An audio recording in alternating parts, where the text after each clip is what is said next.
Ողջույն սիրելի հայրենակիցներ, այնինչ հիմա քննարկելու ենք, ես ձեզ վստահեցնում եմ,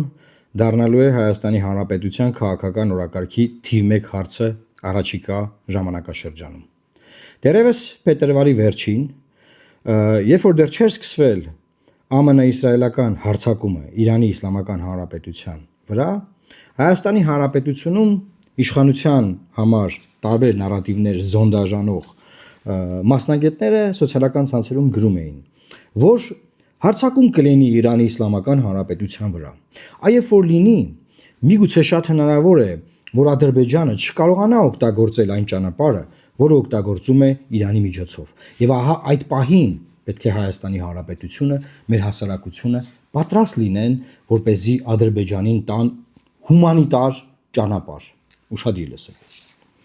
Եվ պատկերացրեք 28-ին փետրվարի պետք է հարձակումը լինի, բայց ոք չգիտի, չէ՞ օրը։ Բոլորս գիտենք, որ այդ հարձակումը պետք է լիներ, չէ՞ սպասվում էր, բայց հարձակումը եղել է հենց 28-ին, ինչու, որովհետև այդ օրը հետախուզությունը իսրայելական ինֆորմացիա է ստացել, որ հոգևոր առաջնորդը իր ռեզիդենցիայում, ոչ թե ինչ-որ բունկերում աշխատանքային քննարկում ունի, որտեղ նաև բնակվում է իր ընտանիքի հետ։ Եվ հենց այդ ինֆորմացիան ստանալուց հետո որոշում է կայացում հրատապ հարվածը հասցնել։ Ուշադիր, փետրվարի 28-ին։ Այն ինչի մասին, որ ես ասում եմ, որ մեր մեդիայում սոցիալական զոնդավորվում էր, որ մեր ժողովուրդը պետք է պատրաստ լինի։ Մենք պետք է հումանիտար ճանապարհ տանք Ադրբեջանին։ Մեր հասարակությանը պետք է պատրաստել այո խաղաղության համար, մասես բաներ։ Դա դրանից, ասենք, շաբաթ առաջ, մի շաբաթ էլ առաջ էր։ Ինչ է սա նշանակում։ Սա նշանակում է, որ տենց երկար խորը աշխատանք է տարվում մեր հասարակության ներսում, մեր ժողովրդի հետ, հերթական անգամ ինչ որ մի բան հանձնելու համար։ Եվ այդ ինչ որ մի բանը այս երկրի մնացած երևի թե միակ ռազմավարական գործոնն է։ Եվ այս իմաստով ուզում եմ ասել, որ այն ինչ որ ասվում էր, հիմա տեղի է ունենում։ Երեք հանկարծ, չգիտես ինչու, երկու իրանական դրոններ հարվածում են կամ ընկնում են Ադրբեջանին պատկանող Նախիջևանի ինքնավար հանրապետության կամ արդեն սահմանության փոխել են, ես ինչ Ադրբեջանը համարվում Նախիջևանը, օդանավակայանում։ Եվ Ադրբեջանը դրանից սարքում է մի հատ հայոց հարցը։ Ամբողջ ծոցում, Պարսից ծոցի բոլոր երկրներին հարվածել են։ Եվ այնտեղ պատերազմ է գնում ժողովուրդ։ Եվ Ադրբեջանը վայ, վույ, հայ, բան, դատապարտում ենք, Ալիևն ասուրիսանում, օրինակաբերում, որ Հայաստանում գլուխներ են կտրել իրանց վրա արձակողների վրա, այդ խաղաղ մարդ էլի։ Գլուխներ են կտրել, ասում է, տեղը բերեք մեզ, մենք ովքեր ենք, Ալիևն է խոսում։ Ասում է, ես միակ պետության ղեկավարն եմ, որ գնացի դեսպանատուն ցավակցական գրեցի։ Ու ճիշտ է ասում, միակ պետության ղեկավարն որ գնացել է։ Եվ չէր կարա չգնան, որովհետև վերջինաշով Ադրբեջանը շիաական երկիր է եւ շիա առաջնորդ է սպանվել։ Եվ ասես խոսում են ջղայնացած, բան արա սենց ոնց կլինի, բան երեկոյան ժամերին արդեն Ադրբեջանը փակում է ճանապարհները։ Ասում է, որ այլևս տրանզիտ շփում չենք ունենալու Իրանի Իսլամական Հանրապետության հետ։ Եվ ասում է совпадение։ Ասենք փետրվարին գրում են մարդիկ, որ այ եթե սենց բանը լինի, մենք պետքա տանք ճանապարհ, մենք պետք է անպայման տանք։ Ու բանը Ադրբեջանը փակում է ճանապարհը։ Որից հետո ես հիմա ձեր համար կարդում եմ Իրանի Իսլամական Հանրապետության գլխավոր շտաբը հայտարարում է, որ իրենք հերքում են, որ այդ դրոնները իրենք են ուղարկել դեպի Ադրբեջան, դեպի Նախիջևանի օդանավակայան։ Եվ պնդում են, որ սա իսրայելական սադրանք է։ Ճիշտ է, սուտ է, հետաքննություն պետք է արվի ժողովուրդ։ Այսինքն Ալիևի անգամ այդ ելույթը, որ սա նողկալի է, ինչպես կարելի է Իրան այսինչ է կանում բանման, ԱԳՆ նախարարը զանգում է, Իրանի ԱԳՆ նախարարը Արախչին զանգում է Բայրամովին, էլի ասում է, որ մենք չենք, պետք է հետաքննենք։ Այնտեղ ներեգություն ենք մենք պահանջում, նրանք ներեգություն են պահանջում իրանց, բան։ Որից հետո նաև Ադրբեջանում Իրանի Իսլամական Հանրապետության դեսպանատունն հայտարարություն, որ սա պրովոկացիա է եւ մենք կապ չունենք այս հարվածի հետ։ Ժորժ ջան, նայ, ես չեմ ասում, թե իրանական դրոններ չեն։ Ուղղակի շատ հետաքրքիր է ոնց են այդ դրոններն այդտեղ հայտնվում։ Բայց ասենք, թող հետաքննեն։ Հաշվենք անգամ իրանականը։ Գնացինք առաջ։ Ուրեմն երեք Նիկոլ Փաշինյանը հրավիրում է ազգային անվտանգության խորհրդի նիստ։ Եվ ուշադիր եղեք, ազգային անվտանգության խորհրդի նիստում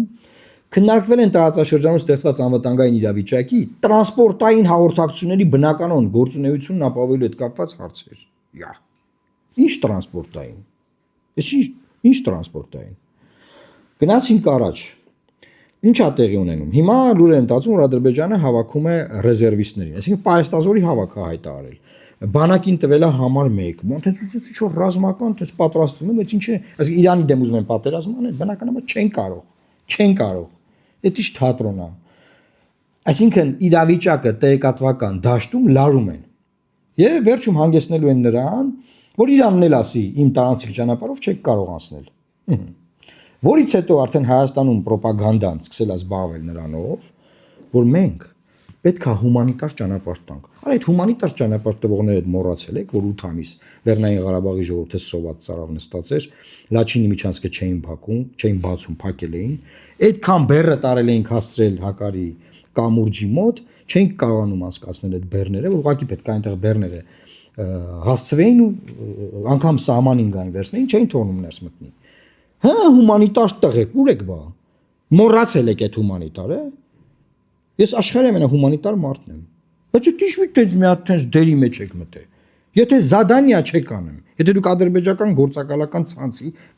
ներկայացուցիչներ չեք, իհարկե եք իմ կարծիքով։ Բոլոր նրանք, ովքեր այս լոբինգը անում են, ես կարծում եմ, որ ադրբեջանական նարատիվ են քարոզում երկրում։ Այդ ինչ մի տենց հումանիզմա բռնե ձեր մոտ։ Հիմա գամ ճանապարհին։ Եթե Իրանի Իսլամական Հանրապետությունը Ադրբեջանի շփումը Իրանի միջոցով փակի, եւ Ադրբեջանը դեռ չկա տեղեկատվություն, որ Հայաստանից պահանջել է այդ ճանապարհը։ Խնդրել է Հայաստանին տալ տարանցիկ ճանապարհ հումանիտար, չկա նման տեղեկատվություն, բայց Հայաստանում արդեն քարոզը գնում է, պատրաստ են։ Մեր ժողովրդին պետք է պատրաստել։ Եթե դիմեն մեզ, այո, Հայաստանը պետքա տա ճանապարհը, որ այո, եթե Շաքարով ասպան չոր, ոչ ռազմական բնույթի բեռներ անցնեն։ Բայց ի՞նչն է այստեղ հետարքիսել հայնագիստներ։ Դա նշանակում է ժողովուրդ ջան, որ այն թրիփի պատմությունը, որ պետքա լինի առաջնային օֆիս, որի մեջ հայրերը չպետքա լինեն։ Հետո օֆիսի հետևը, այսինքն սեղանի տակ կամ չգիտեմ որտեղ, այն հետևի սենյակում, չէ՞ հայրերը դինեն, որ նայեն, բայց շփվեն ադրբեջանցից հետ։ Ման, այդ հեքիաթը հոդես է ցնդում։ Այսինքն եթե հիմա Ադրբեջանը մեզանից ճանապարհ ուզի, դա պետքա տանք միայն մեր սուվերենությամբ եւ ինքնիշխանությամբ։ Մեր բեռները հիմա անցնում են այնտեղ, որտեղ ասում են անցնում են։ Այդ ցորենա գալի, անասնակերա գալի, բենզինա գալի։ Իրենց սահմանապահները ստուգում են, չէ՞։ Ուրեմն Ադրբեջանի բեռները շատ սիրուն մեր սահմանապահների ստուգումով կարող են անցնել գնալ Նախիջևան։ Նենց ոնց որ Հայաստանի մշտական դիրքորոշումն ա եղել մինչև միջանցքը հանձնելու պահը։ Թղթի վրա դե հիմա հանձնված է, որ պիտի բացվի եսիմ։ Ներդրումներ պիտի արվի, պիտի բացվի։ Հիմա այսինքն եթե ճանապարհը ուզում եք տակ, իսկ դուք ուզում եք տակ, ես տեսնում եմ որ դուք հիմա եք ուզում տակ։ Դուք առիթ եք թե արագ հումանիտարի անվան տակ, աշխարհափրկիչներ խաղաղության մրցանակ ստացողները սովի մատնված Ղարաբաղի ժողովրդին մոռացածներ ուզում են հիմի հումանիտար միջանցք, շատ լավ։ Եթե հիմի պետք է տակ միայն ինքնիշխանությամբ եւ սուվերենությամբ։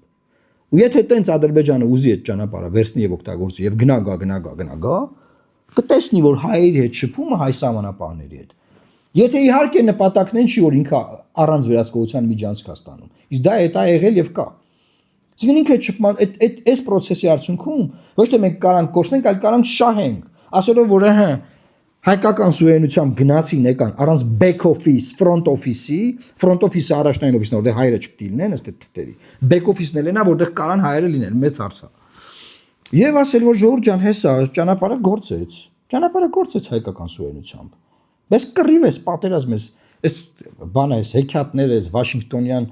բաներ ես, տրիպը բանը, ինչի մասին է։ Իսկ եթե հանկարծ դուք այս լոբինգը անում եք, որ այդ նույն առանց վերահսկողության ճանապարհը տակ։ Եթե հանկարծ դուք այս լոբինգը անում եք, կրկնում եմ, որ այս ճանապարհը առանց վերահսկողության տակ Ադրբեջանին, հումանիտարի անվան տակ, արդեն առանց ամերիկյան ներկայացվածության, առանց ամերիկյան ներդրումների, որը պետք է այդ տրիպը տենց է ենթադրում, չէ՞, հա։ Դուք գիտեք ով եք լինելու։ Ձեզ ոչ մեկ չի փրկելու։ Ոչ մեկ ձեզ չի փչելու, չի փրկելու։ Ու դուք փորձվեք հանկարծ տենց բան անել։ Հայաստանի հենց հիմա այս պայն միակ քաղաքական գործիչը, որ այս հարցը հիմա ձեր ռոպագանդան նկատել է, դրա վերալուծել, Ադրբեջանի գործողությունները տեսել վերալուծել, Իրանի իրավիճակը տեսել վերալուծել, ուստի ներքին էս process-ը որ դուք տանում եք, այդ ամեն ինչը տեսել է ու վերալուծել, ու ժողովրդին ասում է, միակ մարդը, որ հենց հիմա այս հարցը բարձրանում է, դա ես եմ։ Ես վստահ եմ, որ այս եթերից հետո բոլոր քաղաքական ուժերը եւ քաղաքական գործիչները այս թեման վերցնելու են եւ շարունակելու են պահել օրակարգում։ Հետաբար ես եթե իսկից ասացի, սա լինելու է Հայաստանի թիվ 1 օրակարգը այս շրջանում։ Ամփոփելով այո հումանիտար ճանապարհ մենք կարող ենք տալ։ Ոչ մի խնդիր։ Մեր իրավունքներով, մեր սուվերենությամբ, մեր սահմանապահներով, մեր անվտանգային մարմիններով։ Միայն։ Ուրիշ որևէ կոնֆիգուրացիայով այդ հարցը անգամ քննարկել, Facebook-ները մարդկանց փորձել համոզել, հանրությանը պատրաստել, բանանել, դա պետական բնույթի դավաճանություն է։ Պետական ազգային ամենավերին մակարդակի։ Չփորձեք խաղեր տալ։ Ես անգիշ տեսնում եմ ինչ եք անում։ Ես տեսնում եմ, մարդիկ կտեսնեն, ինչու, որովհետև ես մարդկանց կպատմեմ։ Եվ հիմա ես մարդկանց պատմեցի։ Եվ մարդիկ արդեն իմացան։ Նայեք խաղեր չտակ։ Սա է ուզում ես ասեմ, սիրելի հայրենակիցներ, եւ այն ինչ որ ես ասում եմ, միայն ու միայն բխում է այս երկրի պետական ազգային շահերից, այս երկրի Հայաստանի Հանրապետության։ Ուրիշ ոչ մի բան նկրտում չունեմ այս ամեն ինչի մեջ։ Միայն Հայաստանի Հանրապետություն։ Հայաստանի Հանրապետության առաջնահերթությունը։ Եվ վերջ։ Ուրիշ բան իմ համար գոյություն չունի։ Եվ այո, մեզ բացարձակապես ձեռնտու չի Ադրբեջան, Իրան անգամ լարվածություն,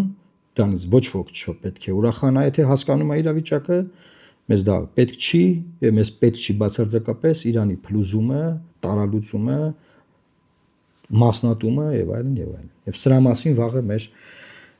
պլատֆորմ ոդկասթի էպիզոդում իմ եւ Կարպիս Փաշինյանի զրույցը խորհուրդ կտամ դիտել։ Այսքանն է ուզում ասել երկրի թիվ 1 օրակարգի մասին։ Դե հիմա տարածեք, բազմապատկեք եւ ձեր կարծիքը գրեք սրա տակ։ Լավ մնացեք։ Աստված պահապան Հայաստանի Հանրապետությանը։